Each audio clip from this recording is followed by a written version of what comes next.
Our today's topic is RSA algorithm. RSA algorithm is a public key cryptographic algorithm and it does encryption as well as decryption. It was developed in 1977 at MIT and it was named after its inventors, and the inventors were Rivest, Shamir and Adleman. In this algorithm, we have a variable key length which provides enhanced security. But we get this enhanced security at the cost of efficiency. That means if we increase the key space or if we increase the key length, then it is going to affect our efficiency, then efficiency will be lesser. And that's why we mostly use this algorithm to encrypt the secret key. The complete RSA algorithm includes encryption, decryption, and key generation. So we have here encryption, decryption, and key generation. Further, it uses two components, and the components are E and D. E is public key, and D becomes your private key. Now, suppose P is your plain text and C is your ciphertext. Then sender uses the encryption as C equals to P raised to power E mod n. This is known as modular exponentiation.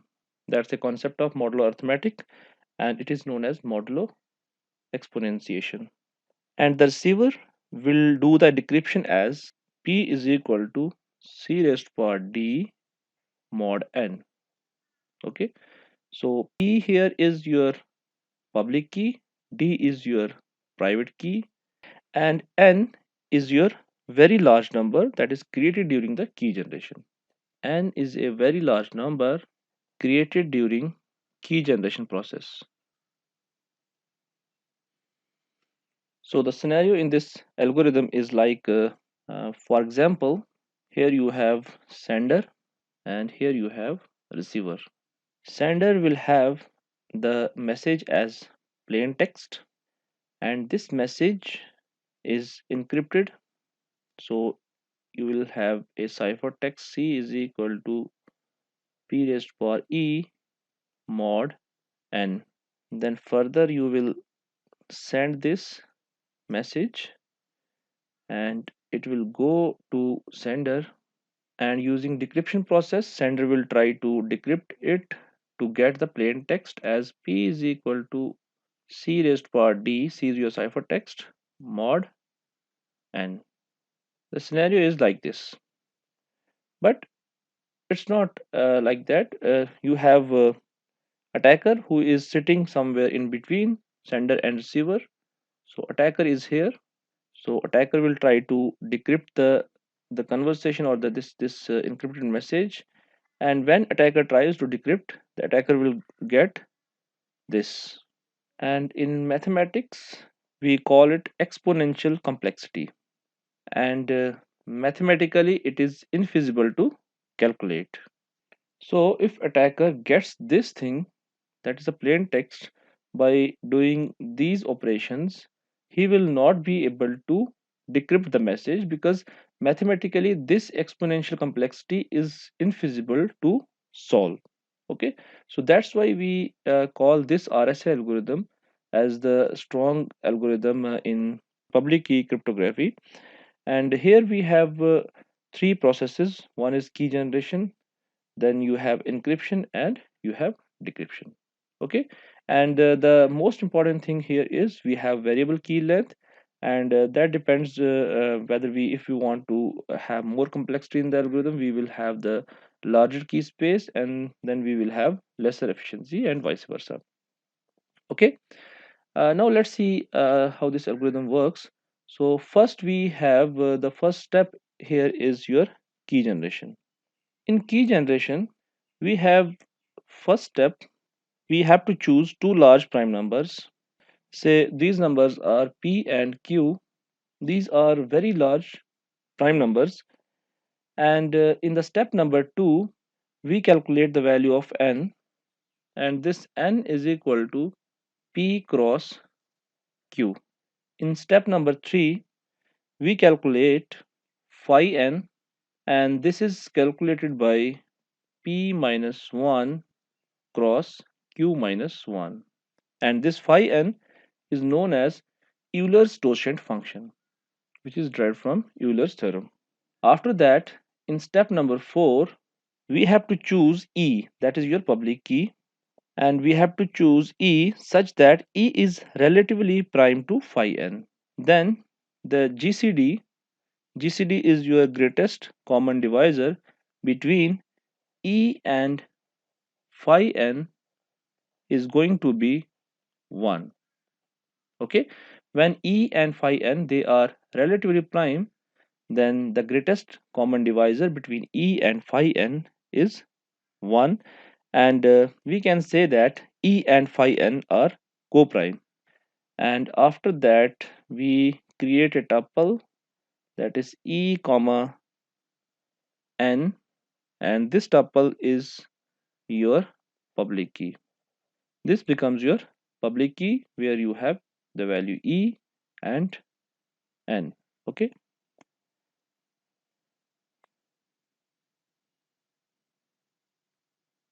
next in step number 5 we have to find D. In step number 4 we chose E, but now we have to find D. D is your private key, and this D can be found by doing some operation. Basically it is multiplicative inverse of E. So D is multiplicative inverse of E, or I would say that multiplicative modulo inverse of E mod phi n. Okay, so we have to find D, and D is multiplicative modulo inverse of E mod phi n, and the tuple E comma n becomes your private key.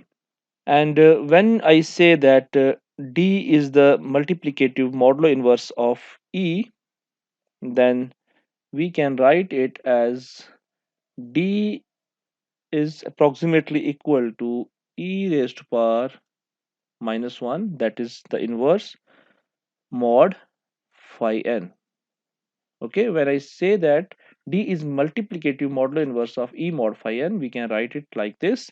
And here this symbol is your congruence modulo, and because of this equation we can write here as mod phi n equal to 1, or ed equal to 1 plus phi n.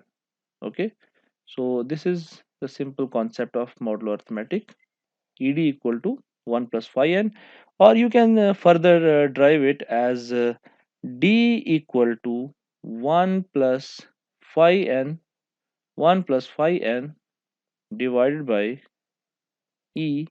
And to this I would like to write here the constant k, and this is a small constant where k equal to 0 to e minus 1. So k will vary from 0 to e minus 1. Either k will have the value 0, 1, 2 up to e minus 1, but it cannot go beyond the value of e. It should be 1 less than the value of e. And what is your e? E is your public key. Okay, so this is how we can find D. And further we know that in this algorithm, as I said, that there are 3 steps. One is key generation, other is encryption, and the third one is decryption. So key generation is over. After that we have the other step, that is encryption, and the encryption is done to get ciphertext, and C is equal to p raised to power e mod n.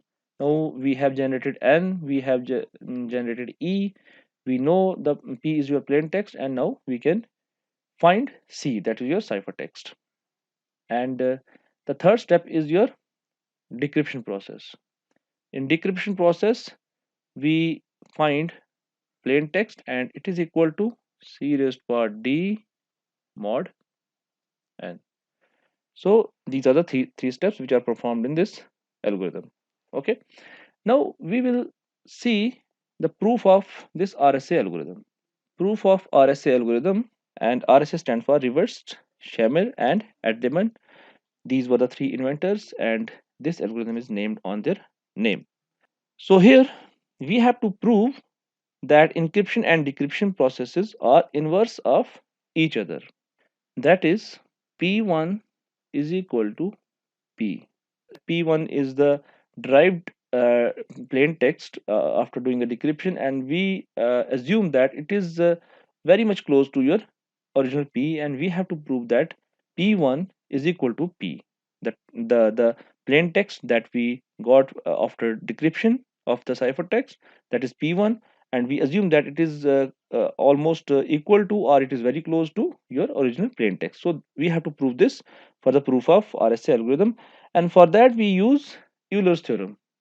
When we find the plain text P1 out of the ciphertext, suppose we get P1 as plain text, and this is found by this operation, c raised to power d mod n. Okay, and what is our c? We know that from here c is equal to p raised to power e mod n. So p raised to power e mod n is substituted in place of c, and it has power as d and then mod n. Okay, and then we further solve it. So we have this quantity here. This quantity is d times repeated.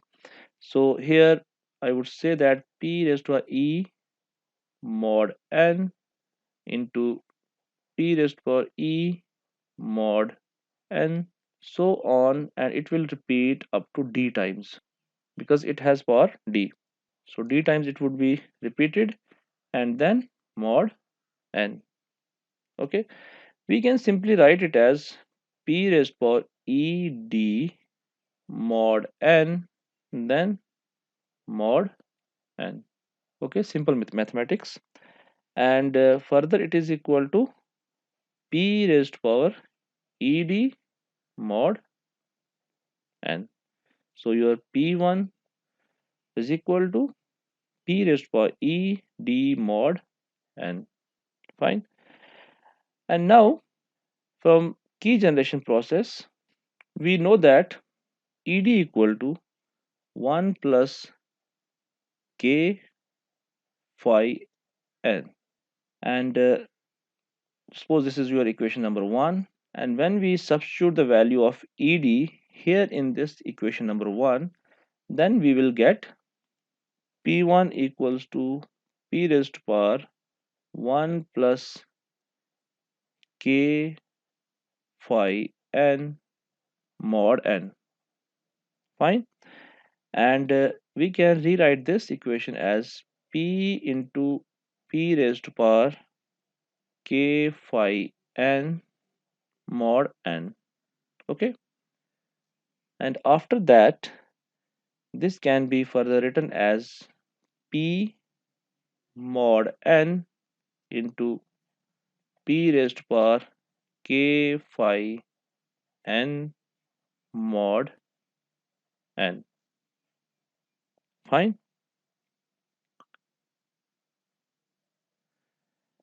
We can further write it as p mod n into 1 raised to power k mod n. How this came?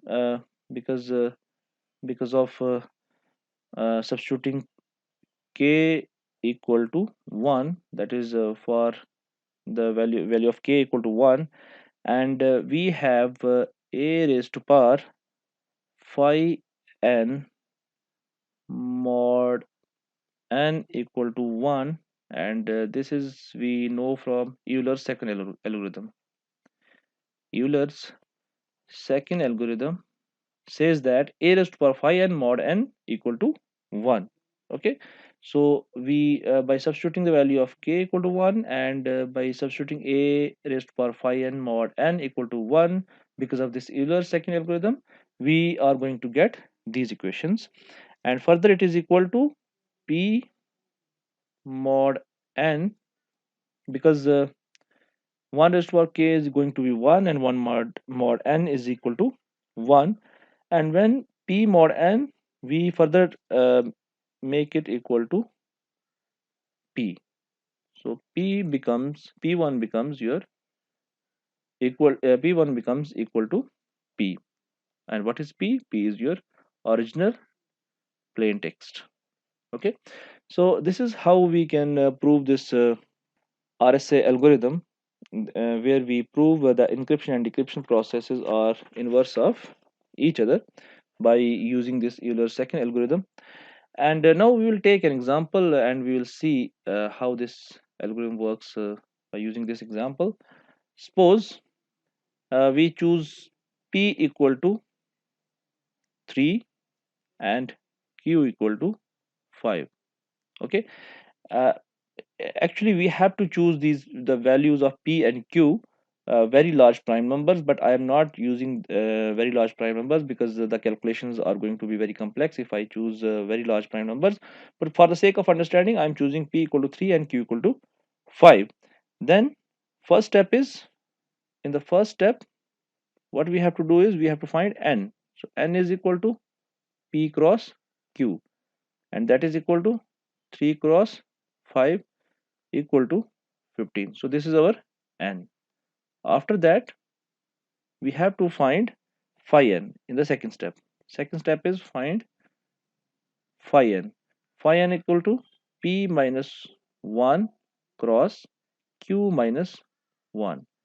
It is equal to 2 into 4, which is equal to 8. Okay, so this is your phi n. The third step is, because we have to choose e such that the greatest common divisor between e and phi n is equal to 1. So we have to choose e, and the e should be chosen in such a way that the greatest common divisor between e and phi n should be equal to 1, and this e should be less than phi n. It should not have the value greater than phi n. So what is our phi n? We have the value phi n as 8, and we have to choose the value of e in such a way that it is relatively prime to 8 and also it is less than to less than phi n. So we have options for e. So e can be 3, 5 or 7. It should be relatively prime to 8, and it should be less than 8. Okay, so let me choose e equal to 3. Then we can find d with the equation as 1 plus k phi n divided by e. This equation we have already seen in the key generation process. Okay, now here it is also dependent on the value of k. If k equals to 0, then we can calculate d from this equation. D will become equal to 1 by 3. So this is a fractional value, and generally we do not consider fractional value, so do not consider it. So this is not considered. Then for k equal to 1, d will be equal to 1 plus 8 divided by 3. It is equal to 3. So we can consider this value as it doesn't have any fractional part, so we can consider this value as our d. So therefore d will be equal to 3. And now here we have public key tuple as 3 and 15, and private key tuple is also as 3 cross 3 comma 15. Okay, 3 is your public key, and that's the value of E, and this is the value of D, and in this case we have the same value for E and D. Now we have to do the encryption and decryption. So suppose we have our plain text message, our message or plain text. Suppose our message or plain text equal to 4. You can have different values. For the sake of calculation, I'm taking the some smaller values so that we will be able to calculate these values. If I take some bigger values, then it is going to be very complex for the calculations. I'm just, for the sake of understanding, I'm taking these small values. So if this is a message, then we have to do the encryption. So encryption is equal to, where we get ciphertext, it is calculated as m raised power e or p raised power e. Okay, p, m, or plain text mod n. So here message is 4, 4 raised power 3, mod n is your 15. Okay, so from this we find, by solving this, this is basically equal to 64 mod 15, and further it is equal to 4. So after encrypting 4, we are getting 4. But in other cases, you are not going to get 4. You can try with some other values. So here this is your encrypted text, or the cipher text, and then you have to go for the decryption process. In decryption, you are going to find the plain text or the message. It is equal to c raised power d mod n. This is your c 4 mod 15, but 4 raised to power d is your 3. Okay, so you are going to get 4 back, and this is going to be your plain text. So from this small example, we proved that the the text we recovered after decryption is equal to the original plain text. So this proves our RSA algorithm. Here you are getting same E, same D, and same value for message, and same value for this ciphertext. But if you take some other example, okay, some different examples, you are going to get different values. Fine. So this is all about your RSA algorithm, which is your Rivest Shamir Adleman algorithm. Try with some other examples, and you will be very much familiar with this algorithm. So that's all in this lecture. Thank you for watching.